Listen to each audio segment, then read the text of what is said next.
Hey everybody, I'm Katallina, and today we're here to talk about episode 9 of Konosuba season 3.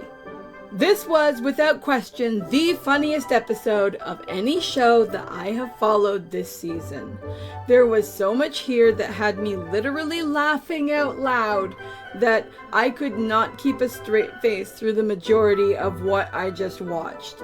This episode was absolutely batshit crazy, and I loved every moment of it. So, what was this about and what made it so special? Well, what we really had here, in my opinion, is the idea that no good deed goes unpunished. And we see that twice. And of course, the interesting thing about this being a play on the concept of no good deed going unpunished is that while each of these situations included a character who in their own mind felt they were doing a good deed, both of these characters also have their own motivation behind doing it, which is not or was not necessarily so noble. First up, of course, we have the situation where Dust, the blonde-haired guy who died to the Hydra last week and was obviously resurrected, comes to Kazuma going, help me, my friend is in trouble, my friend is in trouble. Well, it turns out that his friend is somebody he has been stalking, that he is obsessed with, and he doesn't like the fact that she might have some kind of boyfriend or something that's a noble. Well, noble dude turns out to be an absolute creeper as we listen through the walls to hear what they are saying to each other. And it does definitely sound like she needs some help. But what ends up happening is absolutely nothing that could have been predicted.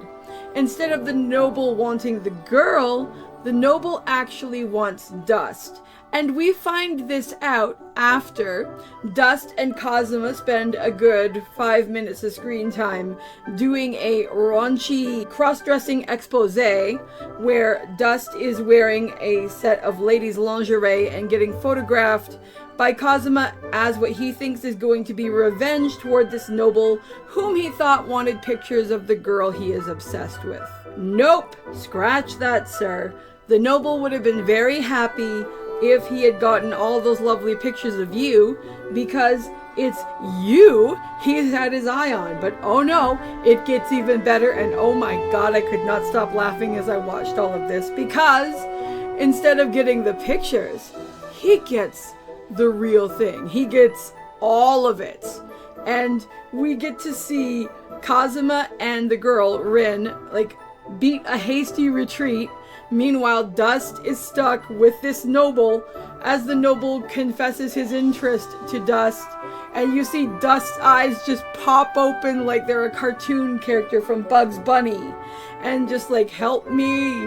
And then it cuts away and all we hear is a scream. And it's left to us to determine just what the hell went down.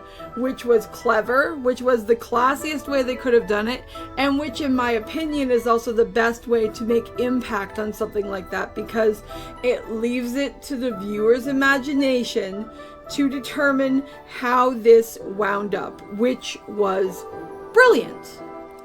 On the other side of the coin, we get the much more directly personal to our characters situation of Kazuma and friends trying to find out what has happened with Darkness, why she is abandoning the group, and what they can do to make things right. And everything that could conceivably go wrong here, in every hilarious way possible for it to go wrong, goes wrong. First, we see them actually try as a group to approach the castle, and the mansion rather, and it gets to a point where they are so annoying to the person trying to deal with their intrusion that they call the guards, and Kazuma and friends have to run away. So then it's time to obviously come up with a plan B. And Kazuma's like, I'ma break in here because I know how to do that, and I have the lurk skill and everything. And he goes to Aqua, power me up. So Aqua powers him up. And one of the things that Aqua kind of tacks on to the usual strength and other such power-ups that would be normal for an MMO is she gives him like an entertainment buff or perk. And that thing, my friends, that thing was freaking hilarious, because Kazuma realizes as he's going through the castle and figuring out, or I keep calling it a castle. It's probably a mansion. But anyway, as he's going through, he keeps finding out that he can actually mimic voices. And he starts out by mimicking one of the guards, which was funny enough.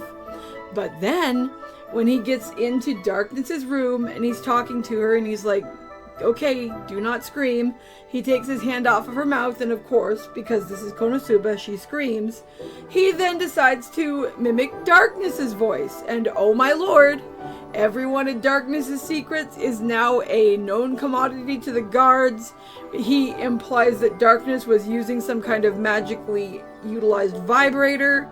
There was a shot where you actually see one of the guards with his hand going down toward his crotch and running toward the bathroom. It was like, oh my god. And of course, Darkness wants to kill him. You can't blame Darkness entirely, because that disgusting noble bastard Alderp has been trying to get Darkness to marry him, which is like, ugh. And Darkness is now potentially going along with it because her family's wealth and estate are in jeopardy, and as we find out as the episode progresses, her father is legitimately ill. Reality is preparing to sink its teeth into her ass, and she is trying to the best of her ability to deal with the consequences. And I think this was really interesting from a writing perspective. Most of the stuff in this episode was extremely comedic, but this aspect and then the motivation for Darkness were just very smartly done and have been being built up to through the entirety of the season, both through Darkness herself as a character and also even through what happened with Kazuma in episode 1, where he was considering running away and becoming a monk. The entire theming of this whole season has been building up and cultivating this idea of people needing to take responsibility for the things that they do in life and for the things that are happening to them. And we've seen Darkness and her capacity and ability to do that through the entire castle arc. We've seen that Darkness, while she can be a hilarious, degenerate, just wild card, can also be an extremely smart and mature character. So while we don't necessarily want to see this situation be the result for Darkness, it's entirely believable that this could and would happen to her, and that while she is obviously unhappy with what's happening, that she would behave in this way, which I thought was really brilliant. The last thing that I want to talk about just for a minute is the ending, where Kazuma has been confronted by Darkness after going into her father's room. They're having a bit of an altercation. Kazuma tries to do his slick thief get out a window thing, but the glass in the window is too thick and he ends up being like the wind expert and just going schmook. And of course, because he's bigger, the window does go through. He does fall down and everything. He tries to make it seem like it didn't hurt toward Darkness and everybody who's watching, but then you see him get home and he's just screaming, "Aqua! I need heals!" And it was just freaking hilarious. I really do hope he does give Aqua that apology though, because what she did with the voice modification stuff indirectly was probably one of the coolest things I've ever seen her do in the show. Anyway, as I said at the beginning, this is one of the best episodes I have seen. It's definitely the best episode of Konosuba, and one of the best and funniest episodes I've seen of any show this season. I absolutely love this, but I'd also love to know, what did you guys think of this episode?